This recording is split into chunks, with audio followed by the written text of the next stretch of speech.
Yes, yes, yes, my people. Welcome, welcome, welcome, welcome. Sorry for the delay.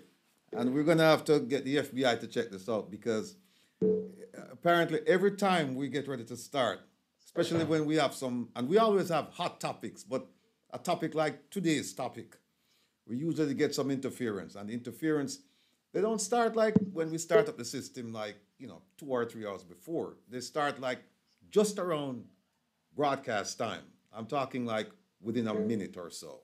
And that's exactly what happened to us today. But, through the grace and the mercy of the Almighty, the good works must go on. And so, again, I want to welcome all of you, the ones who were here. And if you know somebody who left us, please reach out to them and tell them that we're back. And we have an outstanding program. We have some exciting guests. And in fact, we're going to have to switch things around, but it is what it is. As usual, we have a great program lined up for you, and we anticipate that you'll join us and reason with us on the phone. And that number is 667 369 8569. Again, that number is 667 369 8569. Or you can hit us up in the chat room or via email. And the email address is rattiganwill@gmail.com. That's rattiganwil@gmail.com. Let me just remind all of you to tune in to Reggae Global Radio, this station from midnight tonight until 2 a.m. and relax with the Rebel. You're going to be pleasantly surprised as you'll discover another side to the Rebel. Make plans with your significant other as the Rebel will get you in the mood like never before. Can't wait. Today I'm joined by Conrad Fireman O'Brien, host of the popular Straight Up News Talk 93 FM out of Jamaica. Also joining us is Jeffrey, the People's Defender Tavares from Roots FM out of Jamaica and the host of Make We Talk, the trending YouTube program. We were hoping to have our intelligence analyst Herb Nelson Jr., but unfortunately we don't have him yet. I hope that we'll make the connection. And then we'll be joined by two very special people. Of course, the fireman and the defender and Herb, they're all very special people, but we'll be joined by two more very special people. Retired FBI Supervisory Special Agent Steve Coco. He'll talk about his career and his involvement in arranging high-level meetings, high-level law enforcement meetings for foreign officials, and he'll also talk about financial investigations, which will dovetail into our topic today. And we're hoping to have Dr. Cassette Jameson, the renal specialist, who will talk to us about kidneys and the issues associated with kidneys. I'm not sure we'll have time for her. We're hopeful, but it depends on how far we get into this discussion. Shout out time. Continued prayers and blessings from Mama Eileen, Papa Trevor, Ma P and family, Mrs. Nelson, Sadie Mac, Billy Boy, Beth and Patrick. Big shout out to the Reggae Global family, Earl and Carolyn, the Double Road crew, my beloved sisters, Marcia, Jenny, Peaches, Wendy, and their families.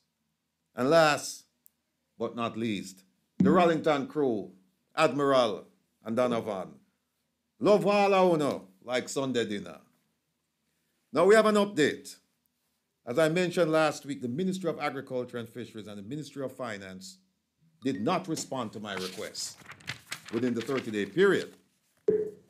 Based on the law, I am entitled to a tribunal hearing. And I tried to contact the Access to Information unit via email and telephone. To date, no response. I then asked a friend to visit the physical location posted on their website. The office was nowhere to be found. I learned yesterday, only yesterday, that the office is actually located at Jamaica House and is controlled by the Office of the Prime Minister. As Carolyn would say, Papa Jesus take the keys. Indeed. This access to information law is one of the most powerful tools that the public has to hold the government accountable and transparent. Yet, I'm told by influential people in Jamaica that the government has designed the reporting process in such a way to frustrate the process of obtaining information from the government, from itself. Credible and reliable sources have personally told me that any requests for hot button issues, such as the whereabouts of the fertilizer and information regarding Minister Kamina Johnson-Smith's Commonwealth debacle, will be ignored. And it wasara, to use a Jamaican expression, if the information is requested by yours truly, the Rebel Gun. Sassy Diva, big up yourself. I love the name, the Rebel Gun. I was given the name of a link to sort out the issue, and I will follow the directions provided. However, mark my words, if it no work, I take them go to court and get the media and the U.S. State Department involved. So family, stay tuned. Family, I have always said and continue to maintain that as patriots, we have to support the PM. This PM and any future PM to become successful, we have to help them to become successful, because that success will spell success for Jamaica, our beloved country. And in that vein, for the past several years, I have provided law enforcement suggestions to this government, including the PM, directly in a meeting at Vale Royal. And after years of telling them to establish a fusion center, I see where it was announced only yesterday that the U.S. will help to establish a fusion center in Jamaica. Well, it's been a long time coming, but better late than never. We have members of the diaspora who have established and or worked in fusion centers in and outside the United States and are acutely aware of the issues. So as always, we remain available to assist with this project. Now, we have some significant stories to report on, and I see that we're coming up on the top of the hour, which means we're going to have a commercial break. So our guests won't join us until after the commercial break.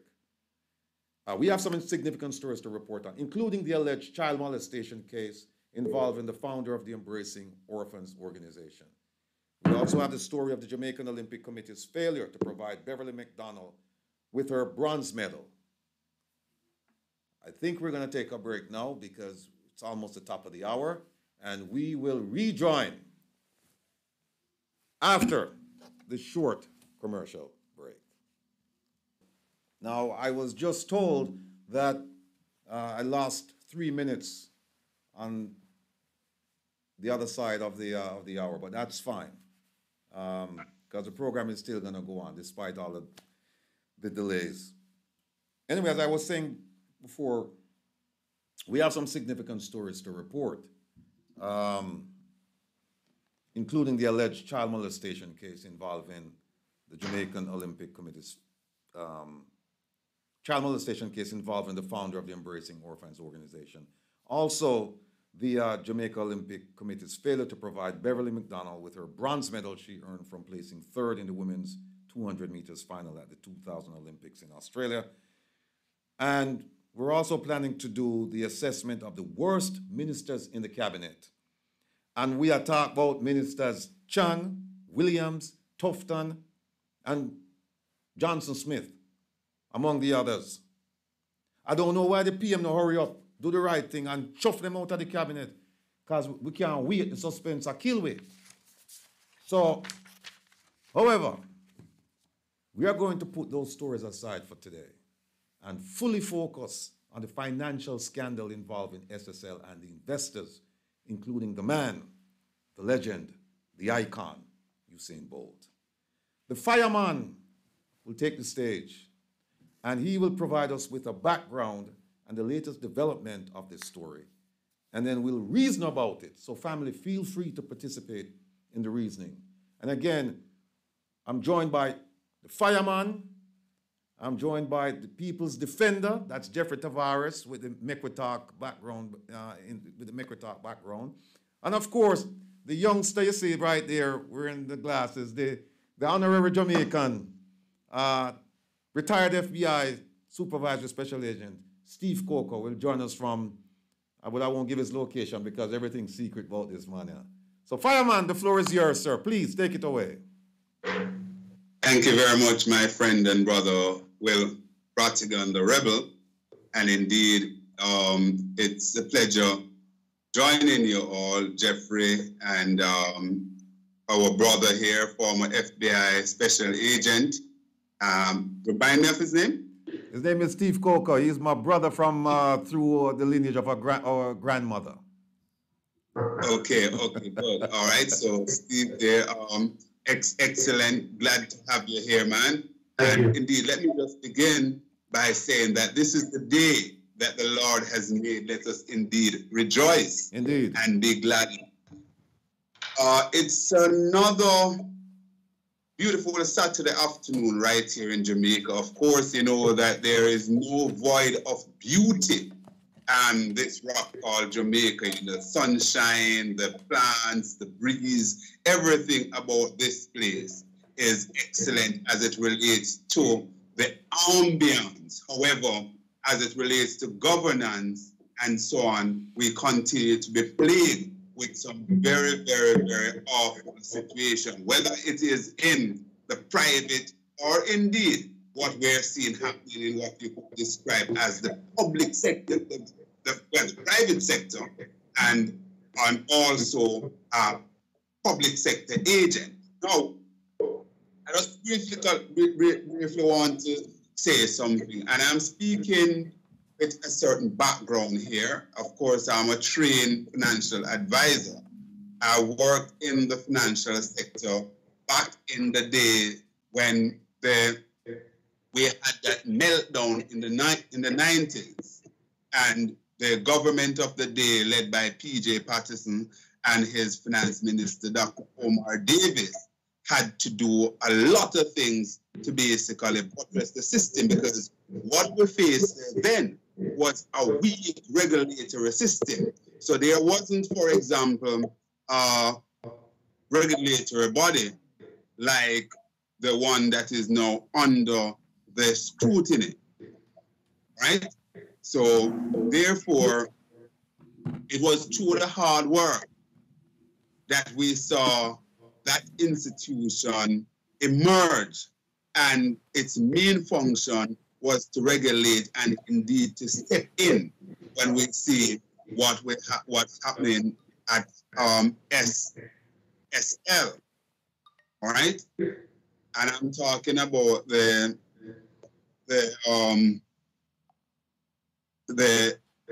institute. I'm sorry. I'm talking about the institution that is in place to regulate the non-deposit institution. And what we have seen so far in all of this is pretty much a bundling there, and certainly the regulators fell asleep. Hold on one second, fireman. I think we're getting some feedback. Somebody, we need to turn on. Hold on for me, Mr. Rattigan. I think what we need to do is mute our mics when we're not speaking. Okay. So that his thing can come over slowly. So we have to mute your mic. So Steve, mute your mic, so Steve.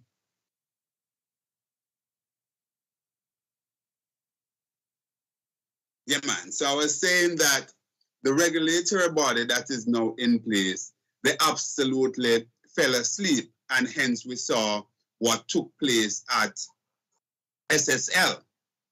Now, one of the things that we want to get out of the way early, and I hear it and I'm somewhat taken aback that, you know, mainstream media and senior broadcasters would be talking about persons losing our person's investment went belly up. Certainly, that's the furthest thing from the truth, is nobody's investment went belly up in the strictest sense. What we had is people stole. Those monies were actually thief by people who it was placed in their custody. Now, in my opinion, or my understanding, when an investment goes belly up, such as that kind, is when you would have invested, say, in stocks and bonds and so on, and the prices plummeted, and you really lose great value of your stock price or your shares price. That is not to say that your shares or your stock would have minimized in the amount that you have. What would happen is that the price would basically fall, and invariably, what people do is allow it to stay there because the equity market tends to fluctuate, and 9 times out of 10 it will bounce right back over time. So the regulatory body that we have in Jamaica, it is similar to any agency, any government agency that you could think of, let's say, that was put in place through the statutes of Parliament. Whether it is the JUTC, which is a public bus company, whether it is the Jamaica Constabulary Force, or we could go on to look at other bodies that basically has that kind of gatekeeping responsibility. And as a result of that, whenever those institutions run afoul, then certainly the buck stops with the government. So although the monies were taken out from SSL, because the government regulatory body failed to act on this occasion, therefore the government become complicit or become liable in any action there is, because it is as a result of the agency, right? The agency why those monies were allowed to be taken out. And what do I mean by that? The regulatory body went in and they said that the institution weren't fit and proper to continue operational, and nothing was done. Now, the question must be asked, were those information passed on to the finance minister, or those information were kept in the confines of the regulatory body through the executive director, who have subsequently resigned, and the then chairman? Those are some of the big questions that need to be asked. Now, the fact is that what we have seen so far, purloined all over the place, is those 40 persons, those 40 names that were basically scammed by that lady. Indeed, point to be noted is that Usain Bolt, the sprint legend, his name is not on that list. And when you do the math, it shows that that sum that we're talking about with Miss Panton, it's about 144 million, there or thereabout, based on my calculation. However, from Usain Bolt alone, we understand that over almost 13 million US dollars were scammed out of his account. And when you do the math and that, you're talking about over 2 billion Jamaican dollars. Now, it begs the question now, what happened to those persons who were at the top echelons of the company, such as the directors, the founders, basically the owners of the companies? What happened to those persons? How do they become accountable to the investors in that company? And another biggie is that why have we not seen an arrest? Not an arrest, certainly a charge for this lady so far. Why not? Is it that no one coming forward and pressing a charge against her? Because we are aware that in order for a charge to be preferred, then somebody have to come forward and press that charge. Those are some of the things that we are looking on here.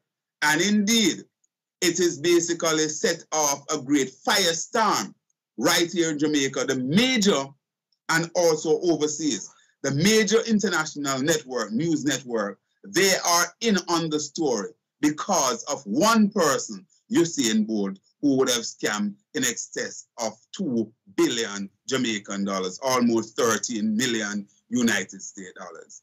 And we saw where the regulator body last Tuesday after an interview and my program with Ralston Hyman. And indeed, shortly after that, we saw where the chairman, Everton McFarlane, was, well, they say he resigned. We don't know if he was resigned or he was relieved of his duty, but suffice it to say it will no longer be there effective the ending of this month. His resignation will take effect. So it's interesting what we will see going forward. On Monday, well, the government announced that on Monday, they will be having a policy meeting to flesh out or to give us a little bit more meat on the bone. However, one thing I can tell you is that a lot of tongues are wagging here in Jamaica as to whether or not this basically has tentacles in the political administration of Jamaica. And here I am, I'm not saying that it does. I am saying that the conversation that is taking place is whether or not government officials were derelict in, or indeed complicit in all of this, based on the connectivity with persons who have over the years managed the SSL and their close proximity to the ruling party, the Jamaica Labour Party, and by extension, the government of Jamaica. Let me just say at this point in time that we're joined on the telephone line by Mr. Robert Finley Smith, an illustrious investigator, consultant, and so on and so forth. I'm sure he will have some things to say about this, but he's on the line right now. Bobby, you on the line? Good. Yes, sir. I'm listening. Okay. All right. Mr. Tavares, your takes on what's going on, please. Good afternoon, listeners and viewers of the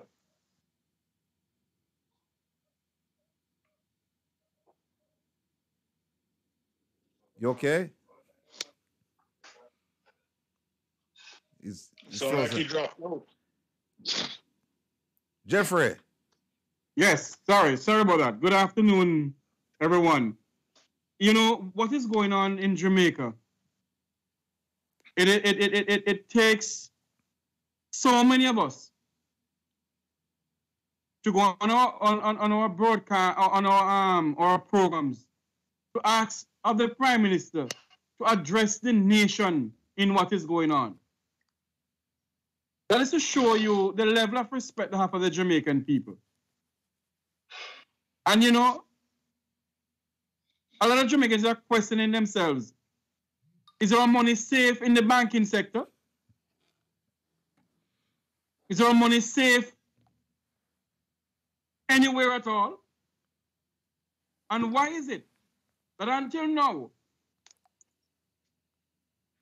the radio stations in Jamaica, the news media in Jamaica, hasn't broadcast or hasn't said anything in the news that SSL Barbados was hacked? Was it hacked by them? Did the people of SSL hack their own system? We don't know. But everything, what is going on is just as if nobody cares. It's a free for all. You tell people, say, hey, you can come and invest in this, you can come and invest in that. At the end of the day, your money just go belly up. But the time has come for us in this country to call a spade a spade. And I heard opposition leader Mark Golden calling out for international help. international investigators. Let's just show you that we don't trust our local investigators. And we're calling for international help. Head must roll. The time has come where head must roll in this country. Too much corruption going on. And not because it's Hussein Bolt, but other people. Members of my family get money fleeced too. Other people that I know, their money gone down the drain. And is that this lady alone involved in it? All right. We can't stand by and allow this nonsense to continue in this country. Everywhere you're turning, you got corruption there. Let this be an example. Let this be the example where head rolls. Who must go prison, go prison. Mr. Rattigan. Yes, sir. Thank you very much. Mr. Bobby, you want to say something to the Yes, sir. listening audience, viewing audience, before we move on to the Agent Coco? I can't stay too long with you, but let me just tell you this much. I hear Mr. Tavares lamenting, and he has, I suppose, very good reason to do so. But you can't fix a problem if you don't acknowledge what makes it up. The problem, sir, is that there's a level of incestuous behavior. For instance, people in the normal news media rely on sponsors and advertisers to exist. And some of the sponsors and advertisers may very well have reasons to not want certain things published. So you make up your mind. You're either going to do what is considered responsible journalism, or you're going to continue operating because you need the funds from the people that you may have to illustrate their wrongdoings on your front page or on your newscast. There was speculation at some point as to one of our popular radio stations' ownership or investment in. The other thing you have to put down and realize is that we see the obvious and duck. And then everything is run by rumors and innuendos. And sometimes the rumors may be very well true. But if they continue to be treated as a rumor, it is not much you can do about it. Mm-hmm. As I think I indicated to you in another conversation, for you to charge this woman, or anyone in that, for that matter, you need a complainant. Mm-hmm. The fireman just raised that point. Mm-hmm. She has listed a number of people that she has not done too well by. But I don't see anybody. I hear she has given a statement, which I'm told wasn't released by her. It was leaked by a senior director. Interesting in its concept. But it's as though throw smoke. Let's see if we can cross this beaten zone. So the problem now is, where are the statements taken from the injured parties? Because they're the ones who have to go to fraud squad or wherever and make a report for the fraud squad to act upon. They're finding accounting of questionable nature is not a crime in itself. It is an indication of incompetence. But who are they defrauding? These people have to come to the station and the headquarters and make a detailed statement so that they can now operate along the guidelines of what the law allows them to do. The longer you take to do this, is the more murky the water becomes. You give people more time to become creative. It brings to mind the old joke of somebody asking an accountant, how much is 1 and 1? And the accountant replies, how much do you wish it to be? You see, there are certain things that are being hidden in plain sight. There are a couple of questions I would like asked, or, I'm not a journalist, but if I were one, I would say, are there any foundations to the rumor of removal of 1 million US from the Sprinters account by a upstanding politician and credited to another politician account? Is there any truth to the assertion that the lady in question is or was once an advisor to the highest office in the land? It may give some credence to the deafening silence. I once wrote something in another thing that says, what you're not saying is much too loud. Now, when it lands on a desk of mine to do the investigation, there are certain questions that I would have to ask. And then you go back to certain things that people will not want to answer. For instance, I'm not a financial genius, but I ask a question. There was an institution, I will not call its name for not wanting to be inflammatory, that was deemed to be operating outside of the realm of good discipline, that was more or less removed from the registrar and handed over to Sagicor. And I'm told that the state of the accounts of that entity was far healthier than the state of the accounts that we are currently being piece by piece told about SSL. Then there are people who, for their own political gains, are gleefully pointing out that the makeup of the people at SSL could make it appear to be a funding central point for a particular political party. But I'm waiting for journalists to ask these questions because it could be very interesting to hear the answers. And indignant outbursts aren't going to get you the answers to those questions. I suggest these questions be asked pointedly. Somebody once told me that the best defense against slander and libel is the truth. So all we're asking for is the truth. Is it so? If it's not so, what is the truth? You come up with some wild things that you look and say, that can't be, and then someday you wake up and discover, oh yes, it is. Like they're saying the lady in question spent a lot of money building real estate development. And somebody is now indicating that perhaps the contractor for this development, if it is so, sleeps close to the top of the land. If this is so, something needs to be explained. If this is not so, it needs to be brought to the fore and discredited once and for all. But if we keep chasing our tails, we go back to my childhood days of around and round around the bush, the monkey chased the weasel. The monkey says it's all great fun. Pop goes the weasel. So now let me leave you with this.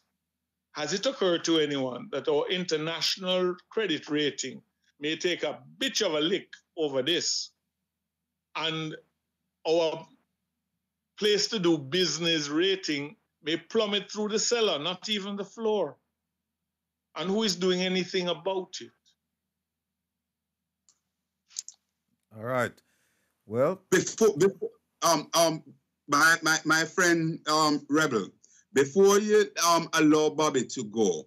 No, Bobby's not going. No, Bobby's not going. That's why I was gonna. I'm gonna twist his arm a bit and have him stick around a bit longer because I want him to hear what the illustrious Steve Coco has to say about the American involvement in all of this.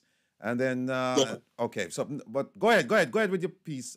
You were gonna ask a question. No, since Steve will be around, I'll allow our esteemed guests to come in and then follow. All right, ladies and gentlemen, fellow panelists, it is with my deepest admiration and pleasure to introduce to all of you a man I've known for quite a long time, a man I've come to love and respect.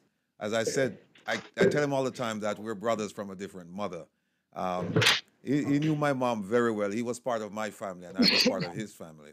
Well, I'm still a part of his family, but I think we're going to divorce our relationship. We're not going to have him part of our family. In fact, he recently visited me. But I'd like to introduce Steve Coker to all of you. And let me, in full disclosure, say that Steve was my very first FBI partner. We met back in 1988. We were Yep. both working counterintelligence, and Yep. he's much smarter than I. And he left after a while, and he went over to the criminal division. And he suggested that if I wanted action, I should go to the criminal division, which I did. I ended up working on the Jamaican Dominican drug squad, and he worked on another squad, which was on the same floor down the hall from me. And then he left and he went to the airport. And he was having a great time. He didn't have to dress up for the airport or whatever. And he said, "Hey, Will, you should try and come to the airport." Anyway, eventually I ended up at the airport with him. And as soon as I got to the airport, he took off for Rome. The FBI sent him to Rome. And he was in Rome. I actually went and visited him while he was in Rome. And then he suggested to me that I should get involved in the international program because I had no interest. I was planning on retiring from the airport. And then I got involved in the international program through him. And I'm telling him some of these things for the very first time. I ended up in Canada. And then from Canada, I ended up in Saudi Arabia. And from Saudi Arabia, I went back to New York. He left Rome, and I think he went to Washington, D.C. Not sure where. Puerto Rico, of course, yeah. And then he ended up being the number 2 guy in the office in Phoenix, Arizona. I ended up being the number 2 guy in the office in Jackson, Mississippi. Then I left and I went out again. I went to South Africa, and Steve retired, and he's doing quite well. We've kept in touch. We talk to each other very, very frequently. In fact, I'll share a secret with. It's a public secret. A lot of people who know us, they know this. I actually interviewed and introduced him to his wife. And That's right. And they've been married for, I don't know, donkey 31 years. 31 years.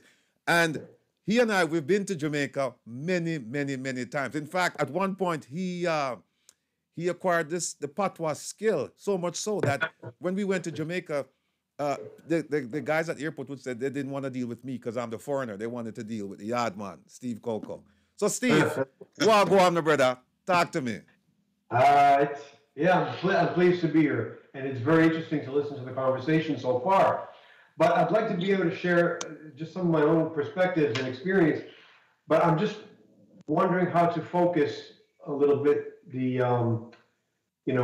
my involvement with something like potentially financial crimes that we're talking about from a law enforcement perspective. There's something that I'm not quite sure of. Well, in a nutshell, what happened is that people deposited money with a financial house, and Right. and over a period of time, including Usain Bolt, and Right. now we're at a point where the money is gone.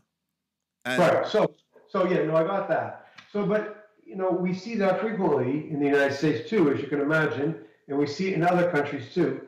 And one of the panelists had mentioned due diligence by government agencies and due diligence by government's employees, making sure that the financial institution, whether it's a bank, whether it's a brokerage firm, whether it's some sort of investment house or investment arrangement, making sure that not only has that financial firm dotted all the I's and crossed all the T's, and that they're operating completely in compliance with the law, but those that administer the law, those that have oversight, such as Ministry of Finance, for example, that there's no complicity. And you mentioned that. Well, there has to be a wall. There has to be a wall that separates the ministry from the financial institutions. And there can't be any overlap, really, because that's how the corruption and the backdoor deals all take place. If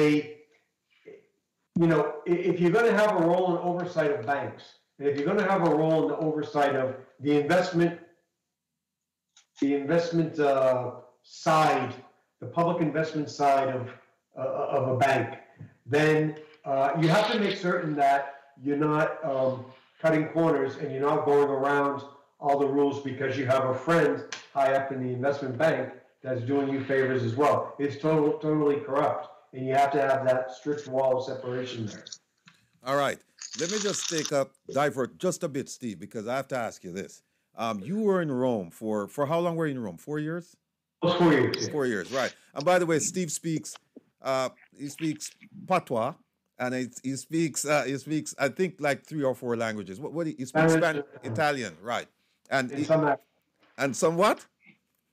Arabic. I'm in year 6. Oh, right, yeah, he's in year 6. Yeah, he's showing off because I should be the one teaching him But Arabic. I'm not doing so well for 6 years. Okay, all right. But what I wanted to just divert a little bit and talk about is this. We saw recently where the prime minister went to the United States to have meetings with law enforcement officials concerning crime in Jamaica and assistance. And one of the things he did, he telegraphed, he publicly stated the purpose of his trip. He advertised his trip. And I came out and I said, look, the FBI, the government, the US government, they don't appreciate that. If you're coming to talk about a sensitive matter, then you come in silence. And then you have your meetings, and then you go back, and then you do whatever you need to do. But you don't advertise it, right? And it got quite a bit of play in the media. What I'd like you to do at this point is, given your position that you were in Rome for several years, and that you worked on official trips, coming and going, Americans coming to Italy and Italians going to America. How would you, or how did you structure those trips where you had Italians going to America to deal with crime, law enforcement issues? All right, great question. And I really could say, the level of cooperation between Italian law enforcement and U.S. law enforcement is outstanding. It's a very long-term. We've had a legal attaché, we've had an FBI representation in the U.S. Embassy in Rome since the 1950s. And it's been a very, very fruitful relationship, and it's built on trust. So the contacts are vetted, and it's a constant vetting program, because we can't be hosting someone from the Italian side in the United States and giving them tours of FBI headquarters and having them meeting with the ministry, with the Department of the Treasury, or with the Federal Reserve if we don't trust that person. So it's a constant vetting process, but the basis for the trust between the U.S. and Italy, that relationship, is well established. That being said, getting to Will's point as far as how would you structure the meeting, it's very, very important that if you're going to structure a meeting at the technical level, meaning, for example, you have a couple of agents that are working on a particular investigation in the United States, and it's a vast money laundering conspiracy worldwide. For example, you've got to connect them with counterparts in Italy that are conversant on that subject matter, that know that subject matter, that are essentially speaking the same language. I'm not talking Italian or English, I'm talking the same technical terms, they understand it. And otherwise, the meeting is not going to be as fruitful as it could be. Likewise, if I'm going to be hosting the director of the Italian National Police for meetings in Washington, I'm generally not going to be connecting him with the worker bees, those that are doing the day-to-day investigations, because he's looking at big picture issues. So I'm going to try to foster a meeting with our director of the FBI, or director of Homeland Security, or director of Drug Enforcement Administration, because that's the level that he deals on. He's dealing with big macro issues. So that's one way to make your meeting successful. Another way is make sure you have an established agenda. Because if you're going to be going to another country, because another country would like to meet with you, their law enforcement officers, on an intelligence exchange, they need to know what the agenda is so everybody can be prepared. And you have to limit the agenda to a few big points. Okay. I asked the question because I've worked on a lot of those meetings where we have Americans coming over, and I've worked on meetings where we had the president of the United States came over, and where we had the president of the country I was in travel to the United States. And so one of the things that I would do is that, like you said, you make sure that you identify people that they're going to meet with. That's the first thing. They can't go in a room and meet with, because I tell you this, when you put them in a room and you have representatives from different agencies in that room, the directors are not there. No. The directors are not there. So you're talking about worker bees, right? So when they say, Right. oh, we had high-level meetings, you had high-level meetings with worker bees who then went back to their respective headquarters and they briefed up. So, Correct. and the message, you know how it is, the Chinese telephone thing. By the time the message gets to the director, if it gets to the director, it might be a different message than the one you were trying to convey. So the idea that you have everybody in a room and then you make a presentation, and then the presentation is also it's videotaped. You don't do that when you meet with people of significance, people who can make decisions there on the spot. So you're going to go and you're going to talk to the director at FBI headquarters. Then if you're going to talk to Homeland Security Director, you go to his place and you meet him. ATF, same thing. DEA, same thing. But you never get all of those directors unless they're in Congress. You never get all of those guys for a meeting with a prime minister in one room. Another point is that they're thinking, well, wait a minute. This is a prime minister. He should be meeting. We have no objections to him meeting with us, but he should be meeting with State Department people. We should be talking to the Minister of the Interior, Minister of National Security. Now, it's interesting, Steve, that you mentioned that you have to vet people. Let me say this to you, because I don't think you're aware of this, that the WikiLeaks cable revealed certain derogatory things about the current Minister of National Security. And so he wasn't on the trip to Washington. And another point is that they recently did a poll in Jamaica, and the poll said that 91% of the people polled had unfavorable comments about the police commissioner. They felt that he wasn't doing his work. And 93% felt that the minister wasn't doing what he was supposed to do. They had little to no confidence in them. So I'm trying to tell people that given those factors, and you know the U.S. embassies all over the world, it's no secret. We collect. So they would know that information because it's public information. And so, and when you show up and you sit across the table from these worker bees, they all know because they all have the folder. They all know who these people are, right? Meaning the Jamaicans. They know who these people are. And so when you show up and they're thinking, wait a minute, this guy has a 91% disapproval rating in his country. Why should I trust him? Why should I trust him? And so I'm trying to get people to understand that these are not things that you and I read in a book. These are things that we actually did. And in fact, if we knew that somebody had a 91% disapproval rating, we would recommend against having that person coming to the meeting. That's right. We would. So, all right, go ahead, Conrad. Yeah, I just want us to kind of interlink the discussion with Steve here.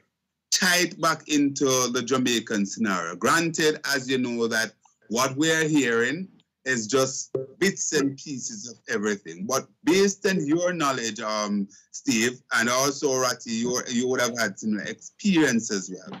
Where the United States government through FBI, its FBI agents, based on what we're seeing and hearing in Jamaica and the names, the allegations, right? And I said the allegations are just the innuendos that this could involve people in the senior echelons of the political directorate. Would the FBI at this time, looking at it even at a cursory glance, so to speak, or they would just say, listen, Jamaica is a sovereign country, so we have no interest? Yeah, I didn't get the question before you said Jamaica is a sovereign country and we have no interest. With the FBI, what? No, the question is, okay, question is, what? Go ahead, ask your question. Yeah, I'm asking if, based on what we're hearing with this recent fraud situation, the largest in the history of Jamaica, we're talking about maybe 3 billion Jamaican dollars and counting so far.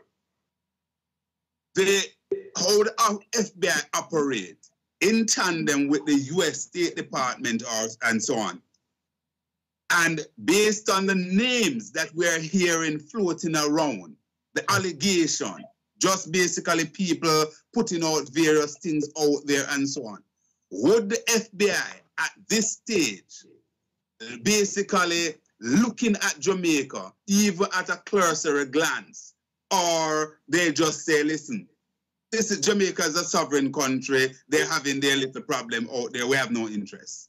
Well, no, it's going to depend on, if it were fraudulent bank activity affecting Jamaicans only within Jamaica, then yeah, it's a sovereign issue, and the FBI in general terms, would have no interest. There's got to be a link. There's got to be a nexus to the United States or to U.S. people. At the very least, suspicion that U.S. law somehow has been violated. But in general terms, when you have these fraud situations and money leaving one country and possibly showing up in an account in another country, such as Cayman Islands, Panama, or the United States, quite often, and people don't realize that, people don't realize this, the transfer is going through the Federal Reserve in New York. And there's the U.S. nexus right there. Even if there's no U.S. person involved, there's wire fraud. If it turns out that it was a fraudulent transaction, someone stole the money from your account and sent it to his account, from Jamaica to Dominican Republic, from Jamaica to wherever, Cayman Islands or who knows, UK, even though there's no U.S. people involved, the transfer probably had a step in the U.S. somewhere at the Federal Reserve in New York, and then there's a U.S. violation there. So in that case, the FBI would have some involvement. But then again, it's also going to, now we've established a U.S. nexus, but there's also the aspect of just how big are we talking about? If we're talking about a few $100,000, and I know we're not in this case, then it's kind of like we've got bigger fish to fry. If we're talking about 500 million or a billion or cumulative a billion, yeah, then that's something worthwhile. All right, let me add my piece to that. The FBI will get involved if asked. So, for example, even though it's a local problem, under the banner of international assistance, the Jamaican government can ask the FBI to come and provide assistance, so they can get involved there. And as Steve mentioned, if the money's flowed, second piece, if the money's they came out of Jamaica and they went to Switzerland, for example, but they touched the U.S. banking system, there the FBI would have jurisdiction. That's right. So if these monies that we're talking about, if we can show that there's a wire transfer to someone's account in the U.S., that's plain as day. That's the FBI would have jurisdiction. If we can show that the money went to Switzerland, but it went into the U.S. banking system, it touched the U.S. banking system. And usually monies coming out of Jamaica will touch the U.S. banking system because of the what's it, Swift. I'm sorry, Swift. Right? Right. It's going to touch the banking system at some point in time. So based on that, the FBI will get involved. And by the way, for everyone listening, the FBI has an international corruption squad, and they're located in New York, Washington, Miami, and LA. So, for example, the Miami office would deal with the Caribbean. So. And don't forget that there is an FBI representative at the U.S. Embassy in Jamaica. So all they have to do, if the government is really serious, they can just walk over there and say, hey, we'd like to talk to this person and lay out the case. Or here's another alternative. They can call yours truly, the rebel gun, Mr. Rattigan, and they can say, look, we know you have the experience, we know you have the talent, we know you have the contacts, and so we would like to get to the bottom of this. And this is, I know the government probably won't call me because they know that I know too much about them.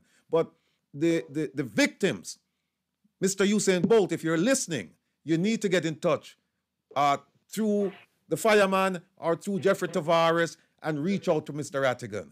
And I'd be only too happy to help you. By the way, just so you know, we have a team that's looking at this already. And we have some information. I can't disclose that information. But it's very, very interesting. We're making links regarding this SSL and some overseas connections. We're making links as we speak. I saw some, in fact, I received some information today that is quite interesting. Now, the only problem is that I'm not so sure that the government would be interested in what I've discovered already, or what the information that's landed on my table, because there are. Why? But why wouldn't they interested, Mr. Rattigan? Because the government is saying that they would leave no stone unturned. So why wouldn't they? Well, if they will leave no stone unturned, then they need to call me, and then I'll show them the stuff I have and what I'm working on. And it's not just me; it's a team of us. And the thing, and to answer your question about why wouldn't they, because. And I don't think they're going to be surprised. I think the regular Jamaican is going to be surprised, because we have made some connections to the government. We have made some connections to the government. And I'll leave it at that. What do you mean by that? Meaning that we leave it at that. Okay. Okay. All right. Bobby, are you still with us? Sir. Yes. Yes, man. Talk to me. I had a client going to, and I think just get in the car and leave the phone on. Oh, okay. Is there anything you want to add? Because we're coming up to the top of the hour, and there's a lot. We just scratched the surface. Well, I have the type of brain that unfortunately makes connections. And I have this thing that says we have very short memories. Now, the head of one of our investment companies that recently was not dissolved, but removed from their own control, for want of a better terminology, was shot dead at his home. You remember that one? I remember very well. Now, my thing is, what would have done that? You don't just walk up to a man and his wife, shoot the wife in the leg and finish him. And then shortly thereafter, the firm that he was the head of is literally liquidated into another entity. And they had a far more, I'm told, they had a far more healthy situation than SSL. It is like there are connections that I would rather not make. But unfortunately, I cannot avoid making it without appearing stupid. Do you know, for instance, that the rumor that's now running rampant in the financial sector in Jamaica and outside of it is that 4 very prominent businessmen have jumped on a flight to St. Lucia?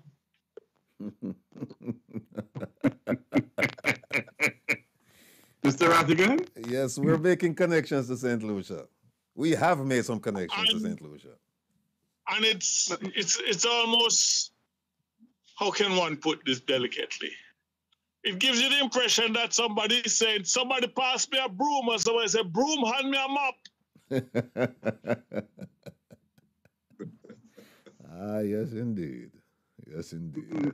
And you know, it would suit the government to clear up the situation as quickly as possible without giving the impression that they're buying time to come up with the most credible explanation. No, the truth in my mind needs no rehearsal. Exactly. You speak it as it is, and that's it.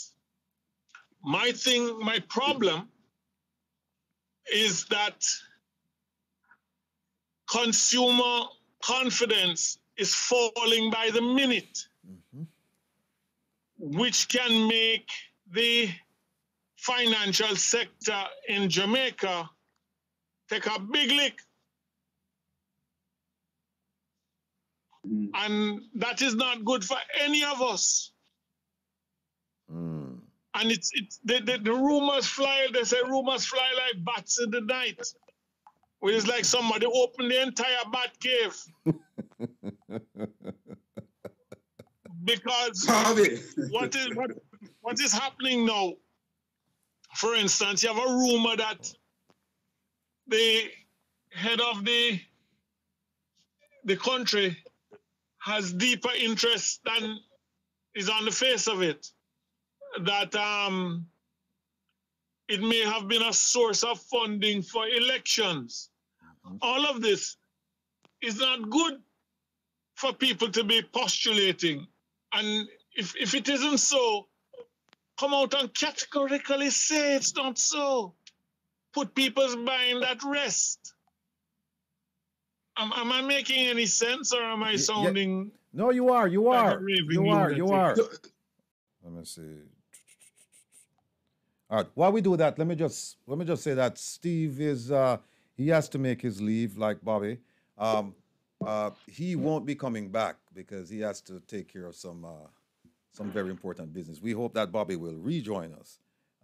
So having said that, while I look at the thing that you sent me, the defender had his hand up. Defender, go ahead, please.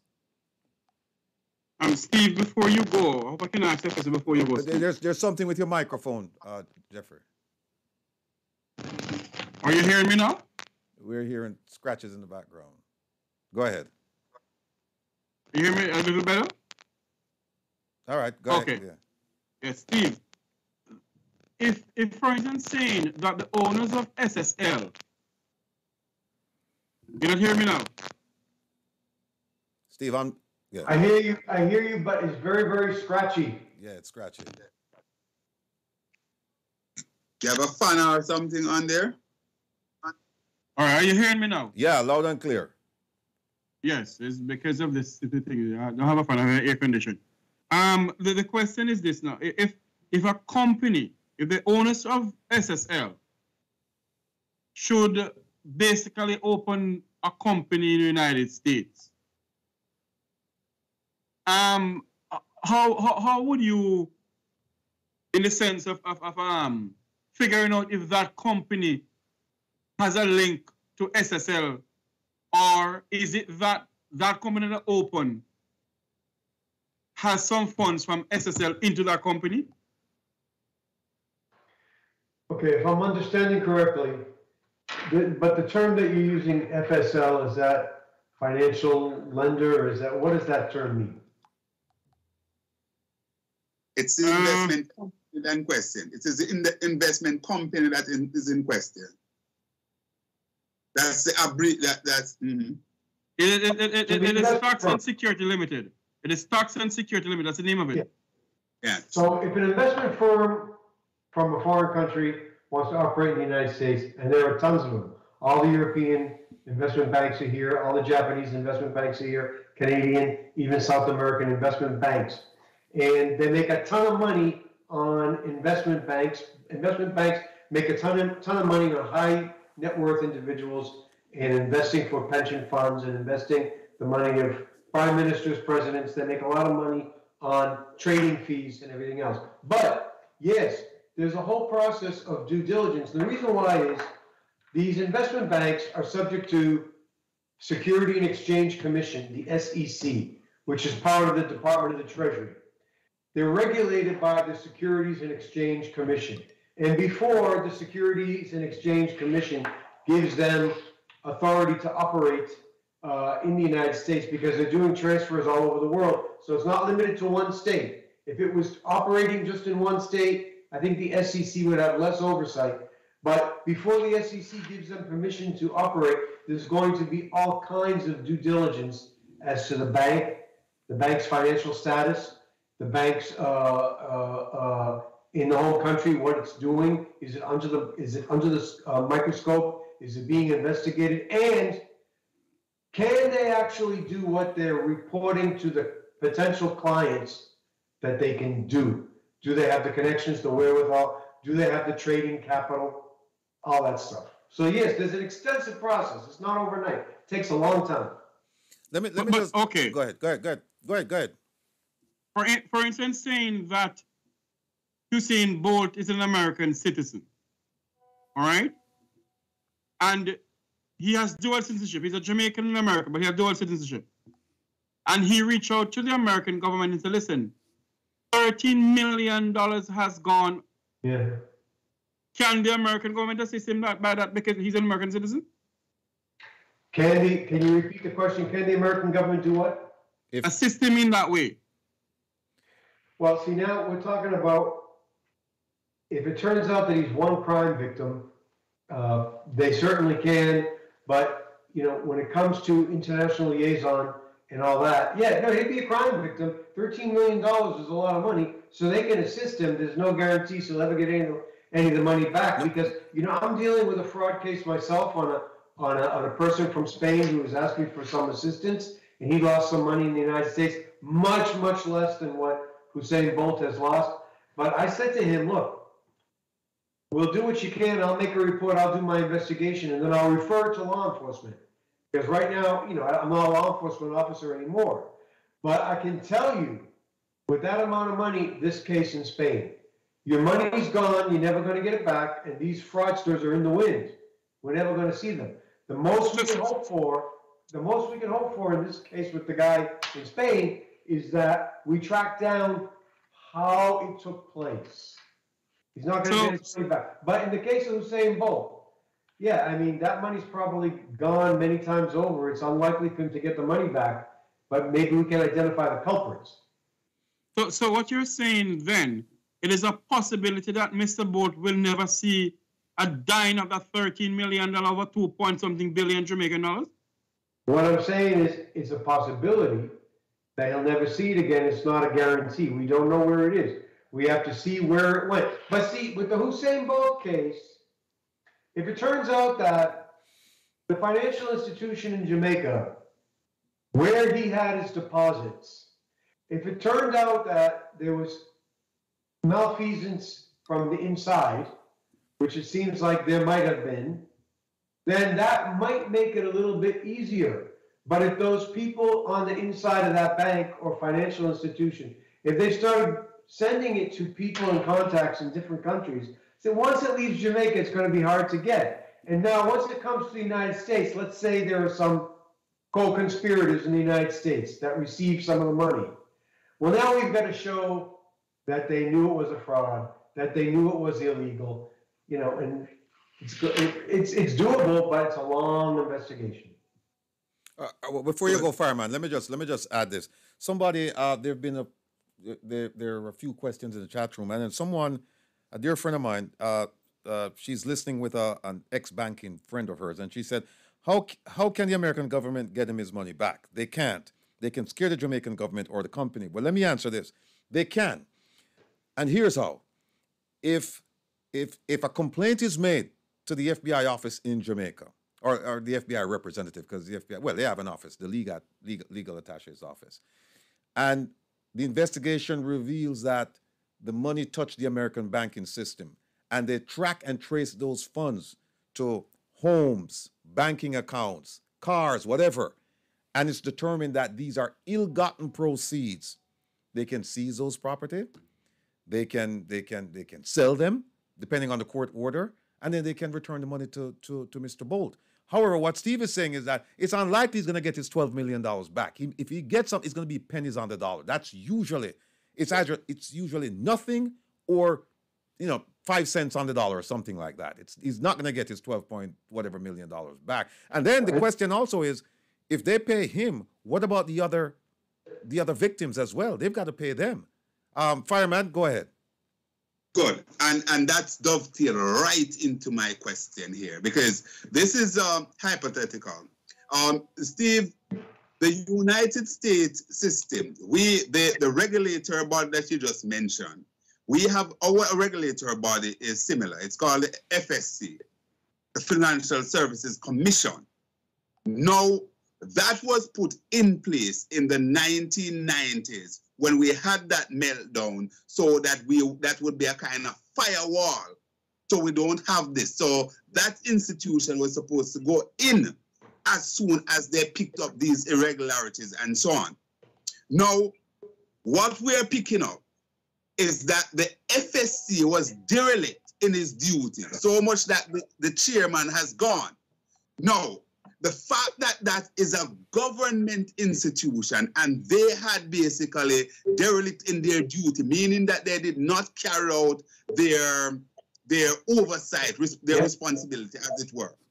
In that case, would the government, let's use the United States for example, but we can bring it into a local scenario here. Would the government in this case now has to bear that responsibility in seeing that the victim is compensated? It's a great question, because if we're able to show that in the United States, if we're able to show that a federal agency that has oversight over banking was derelict, whether it was, it should have known, or it got a hint, it got a clue, it got indication that something was wrong, and it never followed up, it never conducted its investigation, then yes, but I think in that case, we're talking about a civil lawsuit against the agency, because the government's not going to be held criminally responsible. It's going to be a civil lawsuit against the agency, the U.S. agency, and then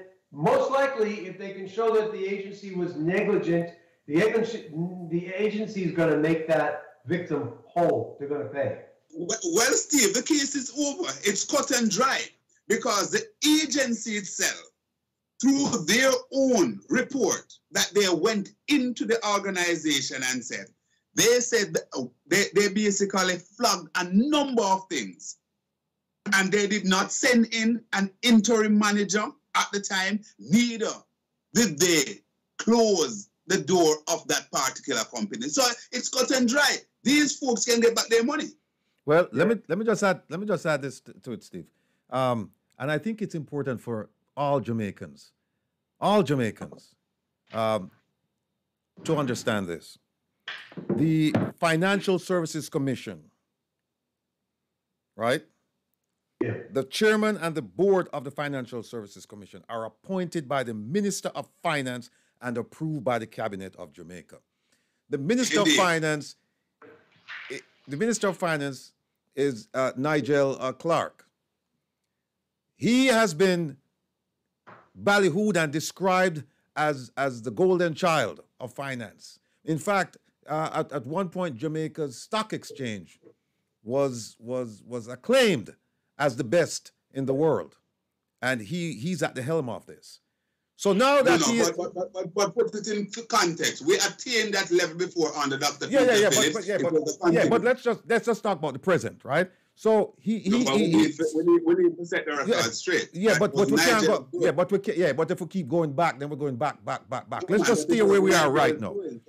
Basically clear that like anomaly there. Yeah, let's just stay where we are. He's been acclaimed as the financial savior of Jamaica. Yeah. Even though it may not be completely due to him. He has some hand in it, but he inherited. I think that's what you're trying to say, Fireman. That he inherited a great system to begin with, right? A great minister to begin with. I was trying to clear it that in terms of the #1 status on the stock exchange, we have had that acclaim before on Dr. Peter Phillips. All right, so it was just a repeat based on what was left. Okay, my point is this: I'm sticking to the facts. No. What I'm sticking to is that it's been acclaimed under his watch. It's been acclaimed on other people's watch. But I'm trying to say that this man has been held up as the golden child, the poster boy for financing. Yet, these things happen under his watch.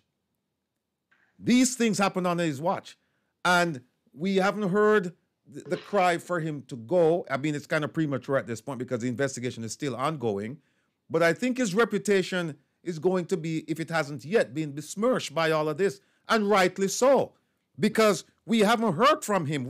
I saw a statement, but the statement, it's all gobbledygook. It doesn't say, and you know, this is typical of Jamaican politicians of all stripes. They don't accept blame. They're not leaders, they're managers, and they're poor managers at best.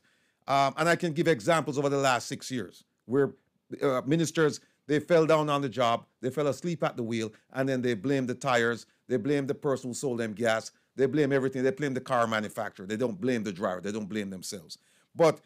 And there are connections between this minister and people on that board concerning the investigation that should have been done, the investigation that was done, and the inaction. Jeffrey, go ahead, sir. There is a speech that was given by the Prime Minister, Mr. Rattigan. I do not know if you want it to be played. Based on what he's saying, This thing has happened over what, 2 weeks now? Right. And it's now the Prime Minister of the country want to come out and say something. When the 1990s, when the 2000 and something meltdown in America and President Obama was elected, didn't he address the nation immediately?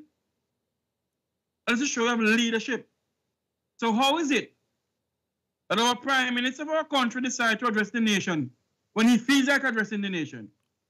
Well, let me ask you this before you go any further. Steve has to leave. So do you have a question for Steve? Is there a question in there for him? And Fireman, after Jeffrey, do you have a question for Steve because he has to go? No, I don't have any more questions for Mr. Steve. I think. Well, just to say, Steve, would you see it as cut and dry, as I alluded to, if the information that I posited there is indeed correct, that the institution was derelict? If they failed, if it was blatant, and they failed to do their due diligence, as you and I were saying, and if there were indications that this fraud was about to take place or taking place, and they kind of either looked the other way or just out of incompetence or workload, they never got to it. It was a low priority case. Yeah, I think it would be a pretty cut and dry case, but the people bringing the case, and we're talking about suing the government, it's not going to be criminal, it's going to be civil.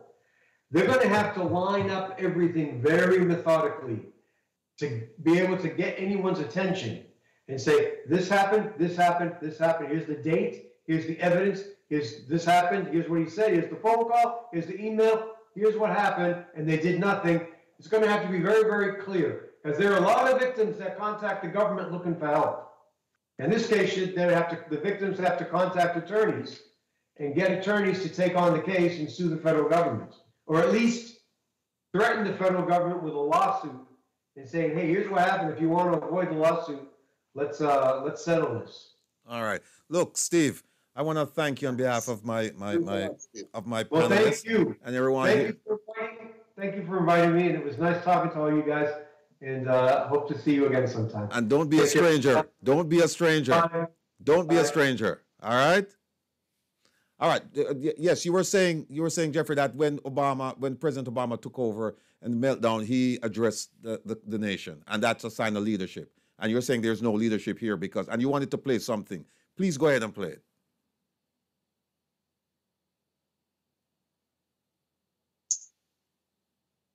Give me a minute here, please.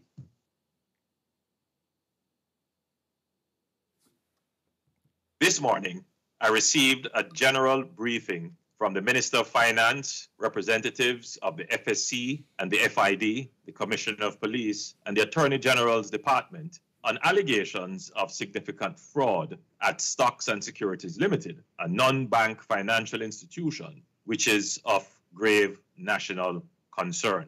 This briefing was important to properly inform and guide any public pronouncements I may make on the matter.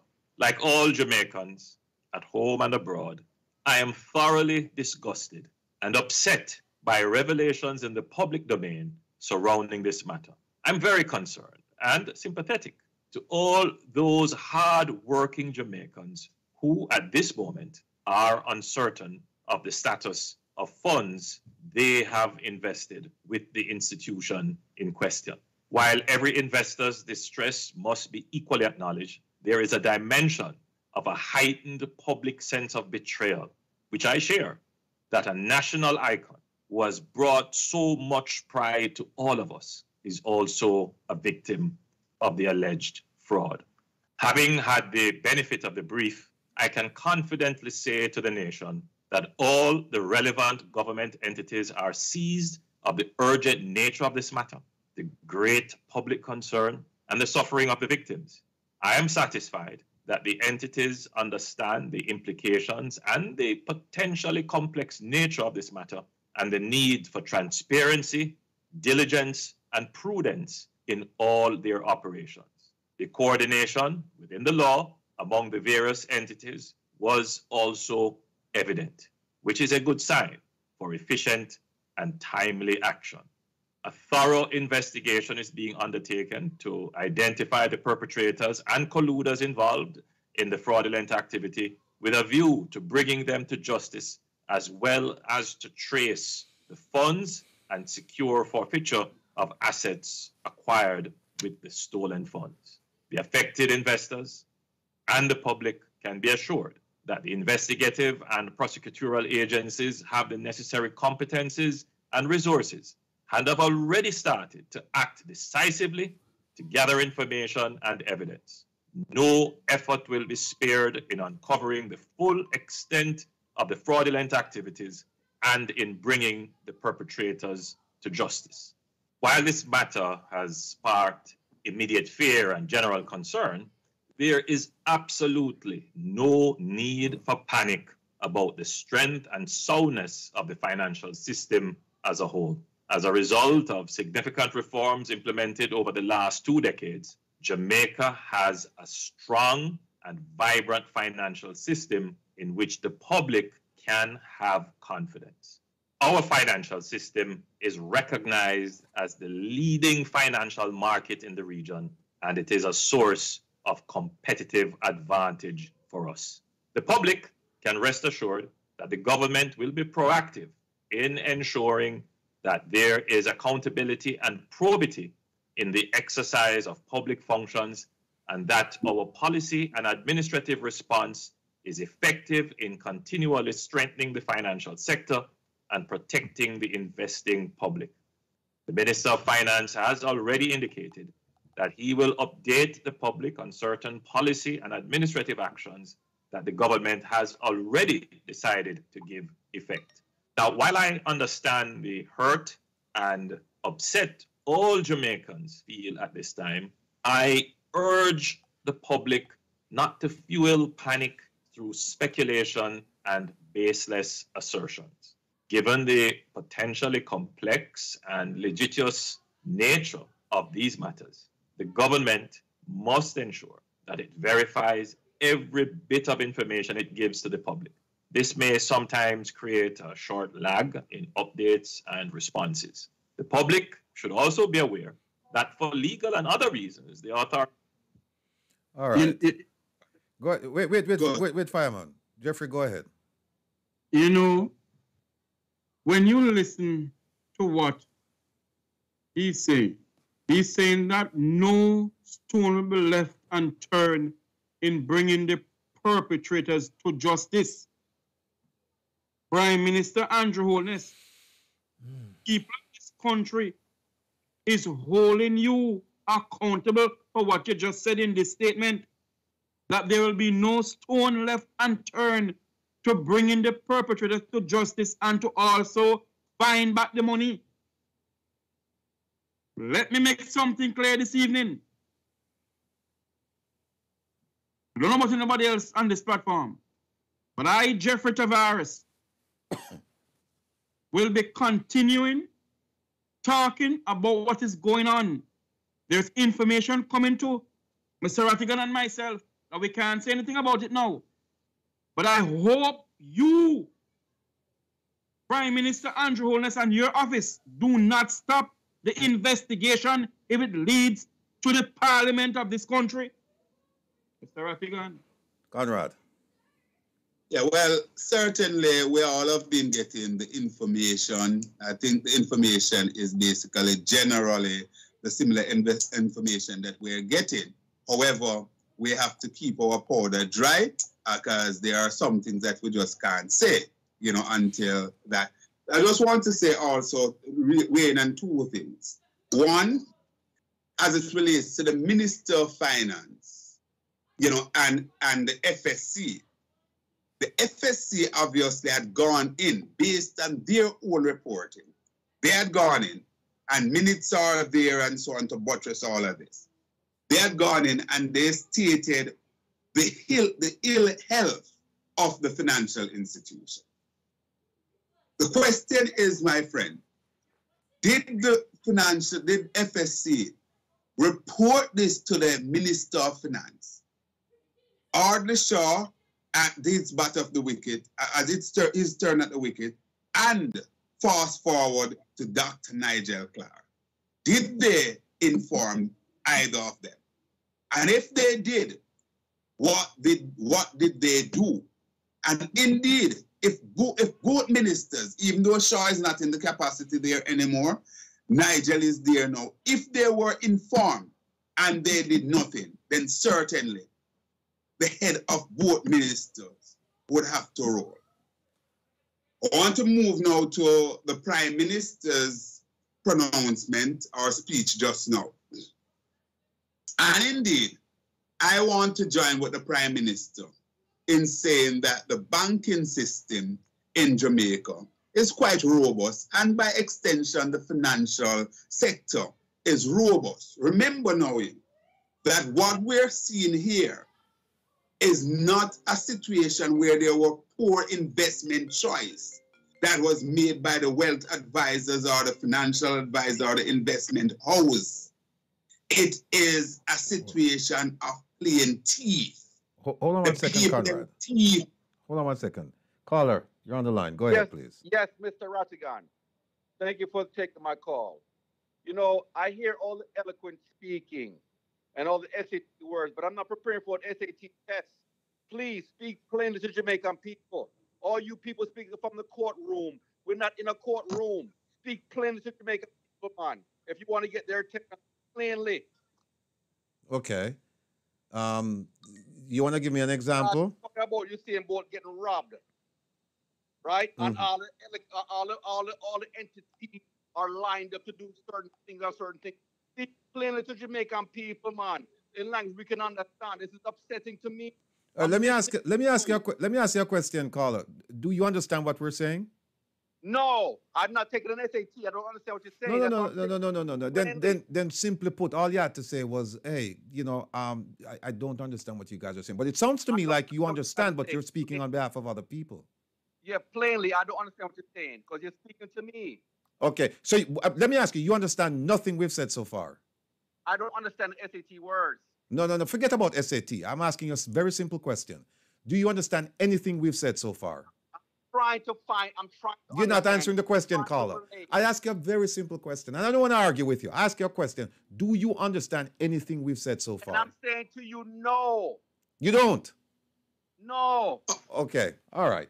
Make me understand. That's your job, to make me understand. Okay, because I'm getting, do you know what? We're going to try and make you understand, but just so you know, I'm getting a lot of text messages from people who understand, and they're asking questions. And some of the questions we're asking are questions that they provided. Grassroots people like myself, I'm not so eloquent as those other people. Okay. The upscale folks. All right, point well taken, caller. Thank you very much. You're welcome, sir. All right, continue. Okay, may I continue? All right, good. I am sure that the caller will understand exactly what I'm saying. I am saying that the monies, the banking system or the financial system in Jamaica, I agree with the Prime Minister that we have a solid financial sector, because what we're witnessing here is not as a result of poor investment choice. It's not as a result of the advisors did not know what they were doing or anything like that. That is not the case. So it's not a situation where investment gone belly up, meaning it gone bad. It is a situation where the money was clearly just thief from the people. The people's money was stolen. I am sure that the caller must understand that. Now, what the Prime Minister did not factor into the equation now is that based on what happened, that could indeed erode the strength of the banking and the investment community in Jamaica. As a matter of fact, hold on, Jeffrey, as a matter of fact, I think we have probably started to see some of that before. And this could basically have all sorts of implications. It could plummet our dollar to nothing because we could see capital flight, all sorts of things. And where the Prime Minister went wrong and the Minister, to agree with Jeffrey, is that they came to the party very, very late. this situation should have started to cauterize and to address from the very first day that this emerged. That is the situation, and all of those things come together. It is seen by people that, listen, you allow all sorts of things to happen. People may have gone, people get a way to cover their tracks, etc., etc. That is where the rubber hits the road, Mr. PM. All right. Let me just say that. Hold on a second, Jeff. Just to piggyback on what you said just now, Conrad. There are a couple of questions here, and two questions. Is it only SSL involved or other banking institutions in Jamaica? And rumor has it that many of the banking institutions have issues with mishandling of funds and stealing. Now, I can tell the person who drafted these questions, I can tell him that I actually was in Jamaica in 2017, 2018. And I took a team of people with me, and we were talking about cyber and fusion centers and a whole bunch of things. We invited the banking sector as well. And one of the things we learned before we even went to Jamaica was that the banking system is very, very leaky. They're losing money left, right, and center. The problem is that they're making money left, right, and center because of the investments. So what they do is they don't announce it because that's bad for business. That's not investment, bank fees. Well, that's one of them. But investment. No. When they loan money out, they loan money out at a high rate. And so right. That's investment. No, when they loan money out and they also invest in projects as well. But the thing about it is that they don't. The banks in Jamaica, Ratty, the banks in Jamaica not investing in no projects. The banks in Jamaica, they don't invest at all? No, they're not doing any investment. They're making money by robbing the Jamaican people, by charging them large fees and all sorts of things, and high interest rates. We'll get back to this because I think you're wrong. But we'll get back to this. I'll get back to you with my proof that the banks in Jamaica do invest. No, I'll get back to you. We don't want to go off on a tangent. People can Conrad, listen to me. Conrad, listen to me. Listen, we're not going to argue about that. So they're saying that is SSL the only institution involved, or is it that a lot of banking institutions have issues with mishandling of funds and stealing? They do. I know this for a fact that the banks in Jamaica, they're losing money left, right, and center, but they cannot do it because it's bad. They cannot publicize it because it's bad for business. And also, if you listen to what the Prime Minister said, he talked about competencies of agencies. Now, people, and I'm wondering if the caller, the person who just called, if he understood everything that the Prime Minister said. Because if he didn't understand what we're saying, then he certainly didn't understand what the Prime Minister is saying, because it's all flowery language. But I picked out one thing out of it, where he said that, he talked about the competencies of the agency investigating or whatnot. Why didn't he talk about the competencies of the FSC? Because if they were competent, none of this would have happened. Absolutely not. Go ahead, Jeffrey. Absolutely not. You have to unmute. You know, Mr. Rattigan, the Prime Minister of Jamaica, Michael Andrew Holness, can I speak about the FSC, Because the FSC found the security stocks limited in some breach and they did nothing about it.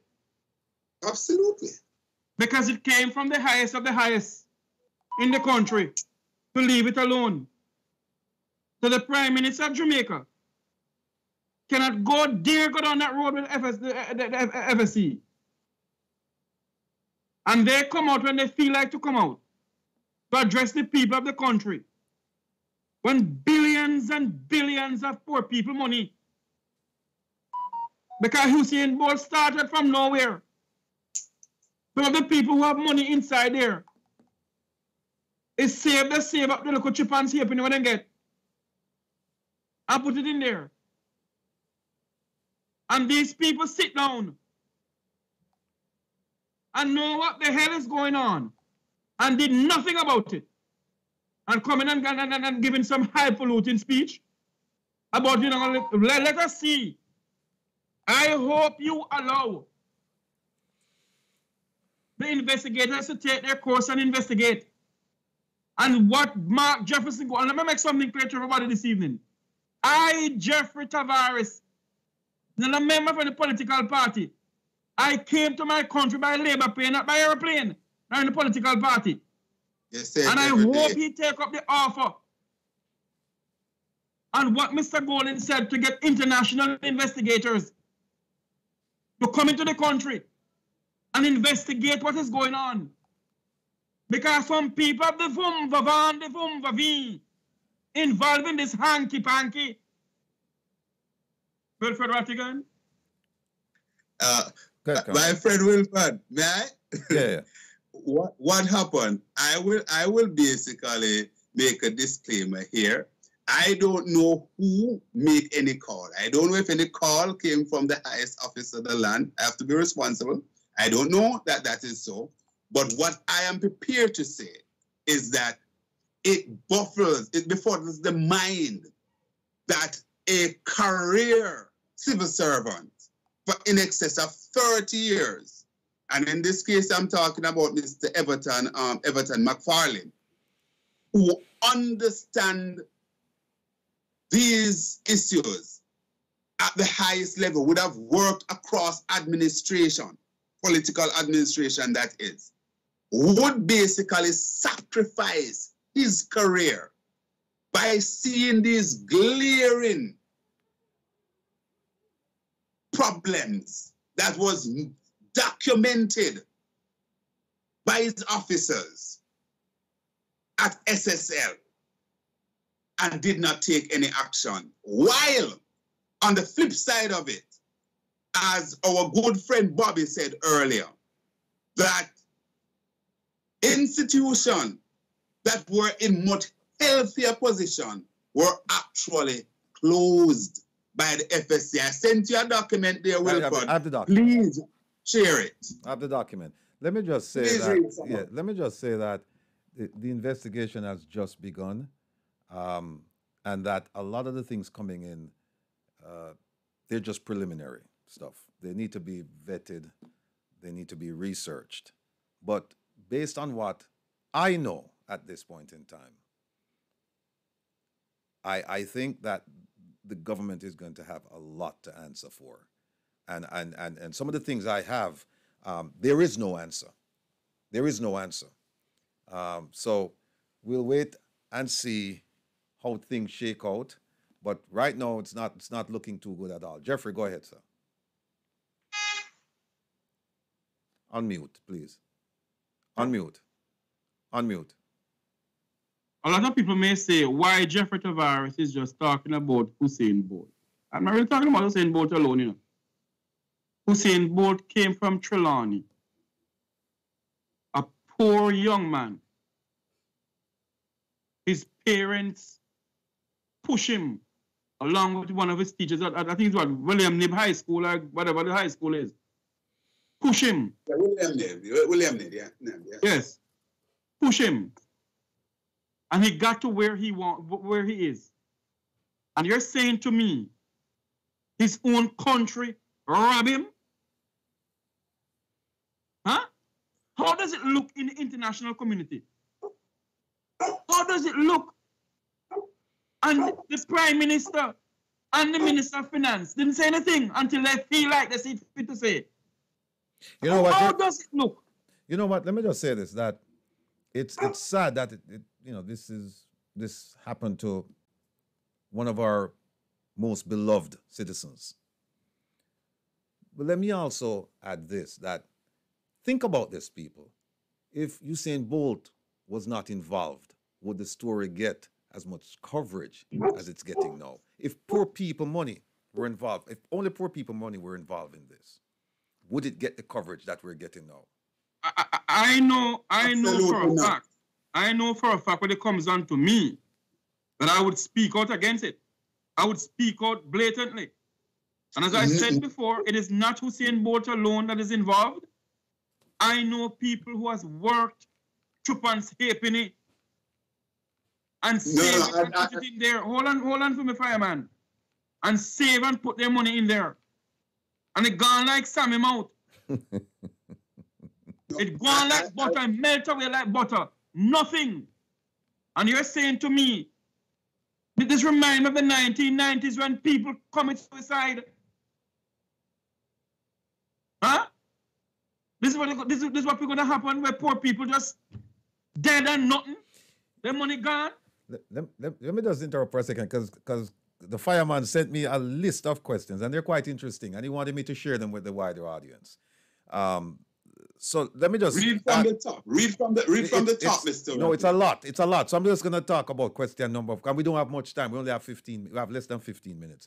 But there's a question here that has Chairman Jackie Leckler ever reported to Minister of Finance Nigel Clark concerns held by and breaches discovered by the FSC relating to stocks and securities limited. Now, keep in mind that this chairperson, she was a chairperson of the FSC. So the question is, did she ever report to him all of these concerns? And I believe she was there from 2017 until 2021.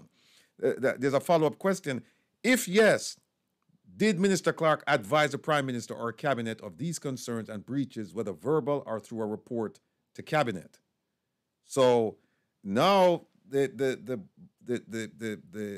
shift is from the chairperson to the minister because he has direct oversight or should have direct oversight. So the question is, what did she tell him? And once she told him, what did he do? Did he tell his principal? Who did he advise? It says here, if yes, did Minister Clark advise the, 1 second. Then it goes on to talk about the Everton McFarlane. I think you just mentioned him, Fireman. Yeah. Oh, we're getting a call here. Hold on 1 second. Let me just grab this. Yes, caller, go ahead. You're on the line. Yes, thank you very much. I appreciate Mr. Rattigan for addressing the issue which I was trying to get to before. Because if it wasn't Usain Bolt, what about Mr. Jones from Yorktown, Clarendon? They got robbed. You know, if it wasn't Usain Bolt, would we be paying this much attention? And there are many other victims, not so affluent and not a national treasure. But we're all Jamaicans. We're all national treasures. Please convey that to Mr. Rattigan. Thank you very much. Thank you very much, sir. Thank you very much, caller. Before you go further, Caller, Mr. Rattigan, let me just weigh in quickly. Let me just weigh in quickly on what the caller just said. Right. Because I think we're missing the point. The fact of the matter is that what we're saying, had Usain Bolt weren't involved, it would not be getting the prominence. So we wouldn't even be hearing about the other people. So as God have it, it's a good thing that Usain is involved, because once Usain get back for him money, the other people will get it back. But Usain Bolt is the catalyst for this, sir. Mm-hmm. Right. Indeed. Hold on, Mr. Rattigan. Indeed, because you know why? This, I believe, as I sit here in my house, I believe that this can of worm is going to show up some things that I've never seen in Jamaica before. And the time has come for head to roll. People must go to prison. Well, there's another question here. It says, does the minister believe that the FSC failed in its regulatory responsibility to protect the investing public in a financial entity licensed by the government of Jamaica through the FSC? Now, let me say this before you say anything, Fireman. Can we see you agreeing? Hold on. I'm not saying that. I said the question. Yeah. But I think you want to make a comment on it. But let me just say this, that whenever people, and this is a point to keep in mind, whenever you give your money to a financial institution, a non-bank financial institution, to invest, there's generally a modicum of risk. Let me back up, because the caller might say, the caller, not this caller, the one before this caller might say, I use too much SAT words. But hold on 1 second. Hold on. Caller, go ahead. You're on the line. Hello? Hello. Yes, go ahead, caller. Hi. I'm sorry, I have a frog in my throat. Okay. You call my mother Mapi. Don't know what? Not hearing the caller. She has a house that she sold recently, maybe about 3 years ago in Jamaica. You have to speak so up she has louder. a little bit of money. You have to speak up louder because the panelists can't hear you. Okay. Mapi has some money, 85 years old. And she has a little bit of money invested in Jamaica from a house that she sold, that she worked very hard for and sold. She's listening to the conversation, and her fear and concern now is that this little money she has left for her end of life, the sunset of her life to help take care of her, is going to be scammed or fraudulently misplaced or whatever the case might be. Her fear now is that um, her money is not safe. So I'm listening, but I'm not hearing a solution. Well, let me. Thanks for the call. Let me just say this, and I know what the call is. Mapi, big up yourself, Mr. Boo, stay so. Listen, this is gonna cast a dark. Well, it has cast a dark cloud over the financial sector in Jamaica, and people are now getting fearful of what might happen to their nest egg. And there is, I believe there's a rush right now on people. They're asking questions, and some of them are actually moving monies out of these financial institutions. And I can tell you that even though the Prime Minister said that, he gave you that confident speech, I don't think people feel confident at all. I think more people feel like how Jeffrey Tavares feel, that the money gone like Sammy Mout. I think that's how it feels. And in terms of solutions, Fireman, go ahead and give a solution as to Mapi and her investment. Two quick things. You see, the fact is that what the Prime Minister said about the banking system, the financial system, is correct. But based on what happened to the finance now, that is what is going to or has started to erode the confidence. So what should Mapi do? What should Mapi do? The Mapi now who lost her, who has her own there now? No, Mapi sold a house and took that money and gave it to an investment house in Jamaica, and she's worried. She didn't give it to SSL, but she's worried now. What should she do with her money that's elsewhere? It's with another financial institution. Well, that is the 150-pound elephant in the room, because you don't want a situation where I'm saying that put your money under your mattress. But at the same time, what can I say to her, to whether she's to basically allow it to stay? But I also want to say this quickly as I close on this point. There is a balm in Gilead. There is a silver lining at the end of the tunnel, I would say. It seems as it. And you know what is that silver lining? The fact that the FSC, from all accounts that we're seeing right now, seems to have been derelict in their duty. The big question again, did the FSC act on his own volition, or were there political overtone or overtures for the FSC to have acted the way they did? All right, Jeffrey. May I answer this? Yeah. You want to answer? Hold on a second. You want to answer the question? What should Mapi or persons similarly situated do with their money sitting in with other financial institutions at this point? What they need to do, don't take no, what they call it again, where you get from the bank? Statement. Go down there. Sit down and talk to them. Make them prove to you some man P. Chippan's halfpenny is inside there. Make them prove to you that it's there. And another thing again, Mr. Rattigan, before we go. When you listen to the willy-nilly press conference given by the FSC, it reminds me. It reminds me when Wilfred Rattigan and Jeffrey Tavares went on the Make We Talk program asking for the Commissioner of No Police to give us an answer in the Donald's case. You know what they did? They came up with a press conference. The same thing happened. Audio issue. The same thing happened with the FSC. And I believe that the Minister of Finance should hold a proper press conference with the people from the FSC and the question be asked of them. What is going on? Is Jamaica becoming a banana republic? Huh? Is our country becoming a banana republic? where I keep on saying to the people of our country, we're knocking behind haters' back door. Corruption stink to the highest heaven, sinker than river can dump. And we sit down and accept what is going on in our country. The political elites of our country have no respect for the people of the country. And things like this happen in the country. And it took the Prime Minister nearly 2 weeks to address the nation. Huh? As I said before, you, Prime Minister, who has said to the people in your press release that no stone should be left unturned. But let me see if you're going to allow it. So, man, if you go to prison, you poor people money. Well, in that case, all of the money on the poor people money, it look like they have some big spenders and some big time people.